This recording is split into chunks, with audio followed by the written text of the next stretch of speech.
Okay guys, ini adalah cordless daripada Total model TIWL 12050.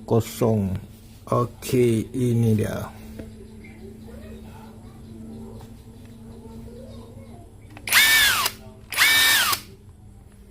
Okay, sebelum ni saya ada unboxing. Okay, dan hari ni saya akan tunjuk sikit. Okay, dia punya kekuatan dia untuk membuka skru tayar kereta.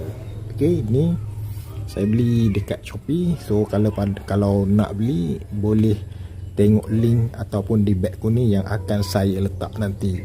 Okay, berat, memang berat, padu dan solid. Okay, sekarang saya dah pasang dia punya soket 21mm dan saya akan buka nut tayar untuk kereta Proton Persona.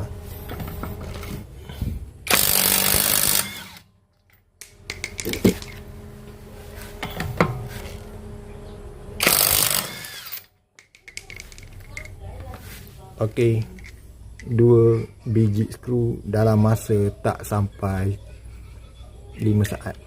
Okey, untuk satu skru tak sampai 5 saat. Okey, padu, memang padu. Okey, so kalau nak pasang balik skru ni, kena pastikan kita pasang dulu guna tangan. Okey, pasang dulu guna tangan. Jangan pasang terus pakai ni, takut dia punya trik loose.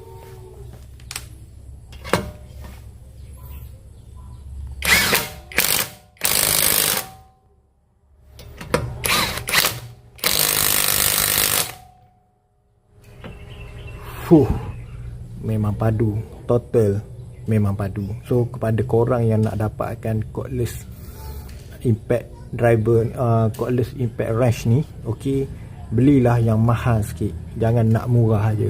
Kalau murah, kalau korang beli yang murah, korang pasti menyesal. Okey, belilah yang mahal sikit dan lagi mahal. Okey, itu saja perkongsian untuk hari ni. Assalamualaikum.